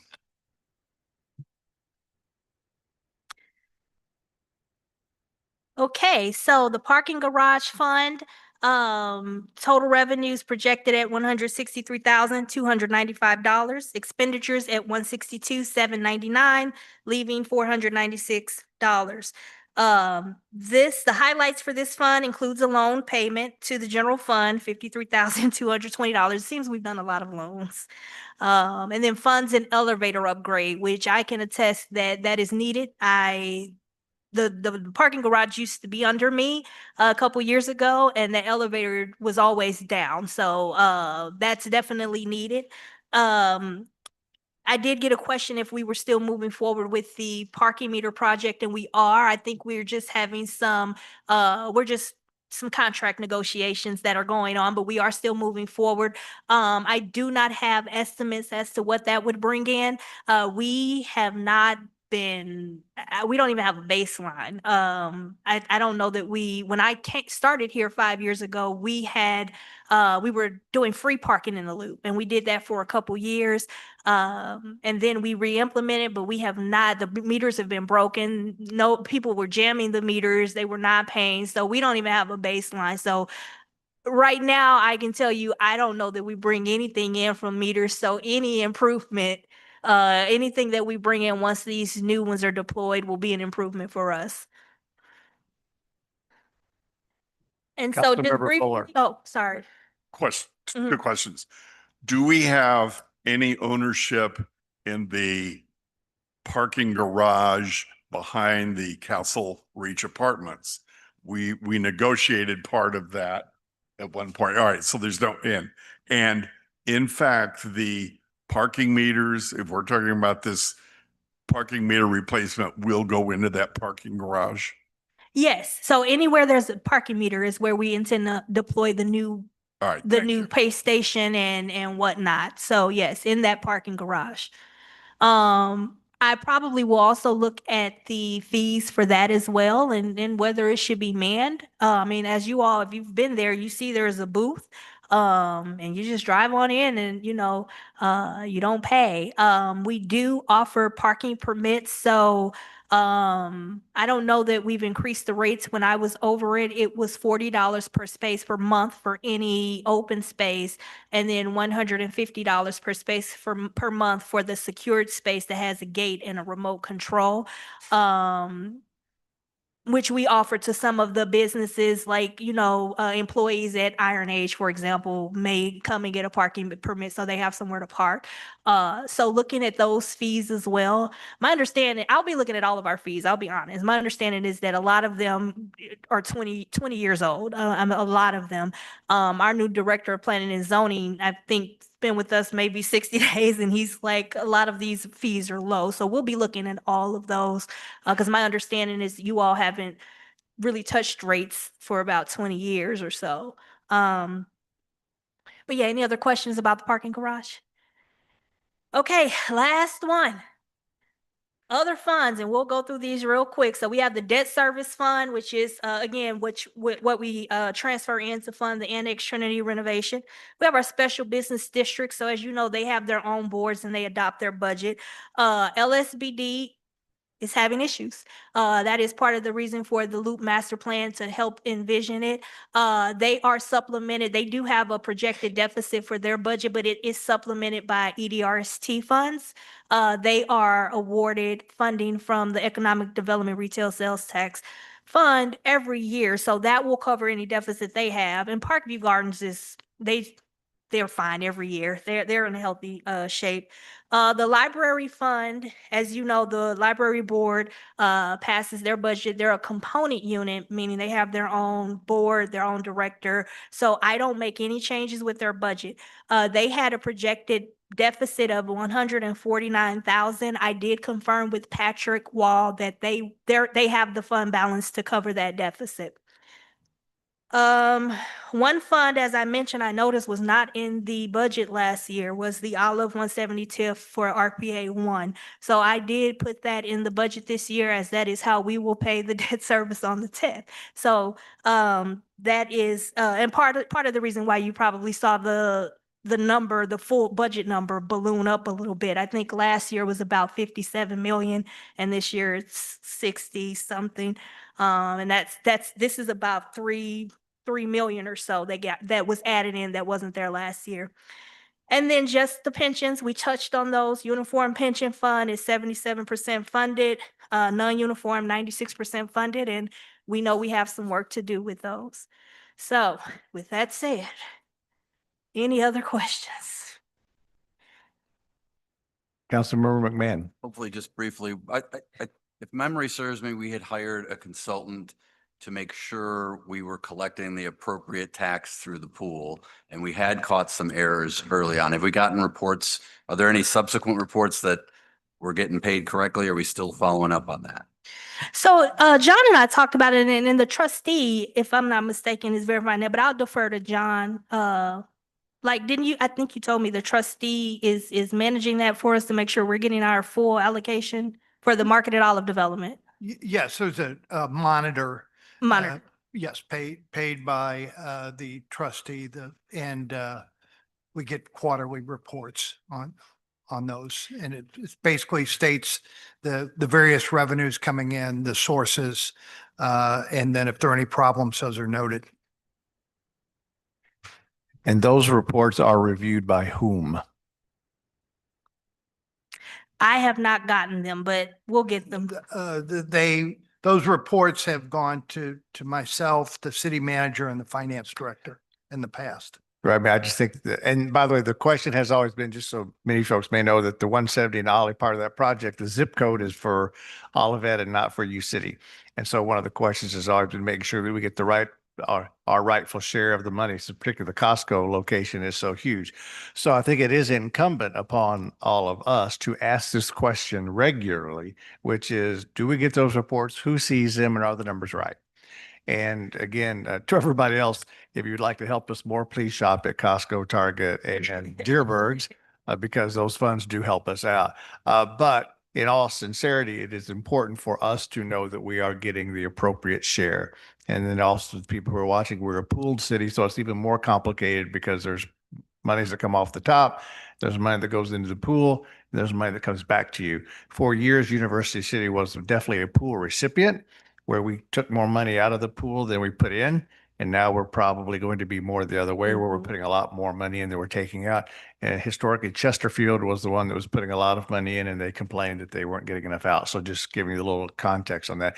I do want to say, for the city, on the city manager's behalf, I mean, she has put forth a lot of painful decisions. And has, I think, laid our numbers bare, which I think is good for us to have that information. To the folks who are watching, I think most all of the members of council have had a number of separate meetings with the city manager to go through the different iterations of the budget. So the questions tonight, I think, were good, but I think they're just one more level of the number of questions we've had since we entered this process this year. The budget will be coming up for a vote, I believe, next Monday. Yes. So if there are changes that people would like to make, I hope that you will, unless you want to do a last minute budget amendment, that you will have contact with the city manager so that we have some idea of where things are coming. Councilmember Dancy. Quick question about the Third Ward Revitalization Fund. Is that 108 a percentage of what came in, or is that divided up beyond the 22 years that we know the fund is going to be available? That is what the fund is allocated to get every year. So at the outset, when Costco closed on the parcel that it owned, we received 3 million in cash up front. And then the redevelopment called for us to receive a total of 394, I believe, from 3 funds across 23 years. So it's not a percentage. They're defined amounts that are in the redevelopment agreement that go into this fund every year, from 3 sources. So if all goes well, we'll continue to receive 108 every year? Yes, Okay. yes. I think John has a footnote. Thank you, Mayor, members of the council, Ms. Sharp. In response to your question, so the 108,000 was part of a $200,000 amount annually that would go from the TIF into the into the Third Ward revitalization, actually, the RPA 2/3 fund. And the good news is now that we have Deerbergs and Target open, that number, we were getting 92,000 guaranteed. That goes to 200,000. It should, as of this month, it should go. So this coming fiscal year, instead of getting 92, you should receive 200,000 that will go into the RPA 2/3 fund. So when you look at the other funds here and you see all of 170 TIF RPA 1, I'm assuming Ms. Sharp kind of put the 3 RPA funds together. They are separate redevelopment projects. So RPA 1 is the 50 acres or so east of Woodson and McKnight to 170 roughly. RPA 2 is the Olive Boulevard corridor. I'm sorry, west of McKnight and Woodson. RPA 2 is east all the way down to the city limit or just west of Skinker. So that's a separate fund. And in that one, you get all the incremental sales taxes since the 2018 base, and you get half of the incremental real estate taxes that go into that fund. And that's to revitalize that area. And it is a separate fund.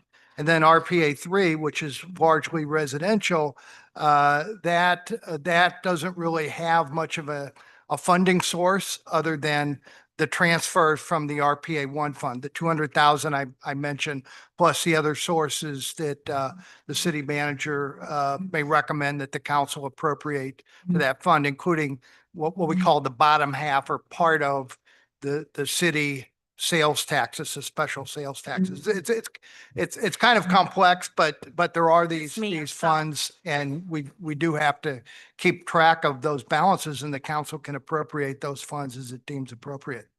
Thank you. I don't know that really clarified a lot for you over there, Christine.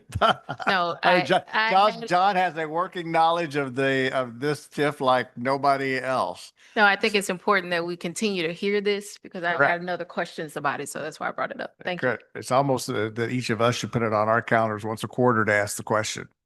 Seriously, to just ask the question for an update. Councilmember Teeman. Thank you, Honorable Mayor. I'd just like to pick up on something that a conversation we were having before the meeting, as well as what our honorable city council councilman, our city attorney pointed out, and that is that these are really complex, and that such things as being a part of a pool city puts one level of complexity into it. And I think there is a kind of sense in the community that suddenly now Deerbergs is open up, now Target is open up, and Deerbergs is basically every week loading up a van full of money coming to our way. And it has a kind of simplicity, whereas these things, this kind of money that's coming from these things is coming gradually, is coming through various complex mechanisms. And I think this needs to be made clear in general, because I don't know that everybody always understands it. Before I got on council, I'll be absolutely honest, in my own ignorance, I didn't understand what a pool city was, tax. And so I hope these things are somehow made clear to folks that it isn't a simple one-to-one correspondence when it comes to collecting money. If there are no other questions, to the city manager, thank you very much for the hard work you've done, for the detail you've put in. And we will see everyone next Monday night. Do we have a study session ahead of time too, or no? No? At 6:30 next week is when the budget will be voted on with any changes. So to everyone, thank you very much for joining us this evening.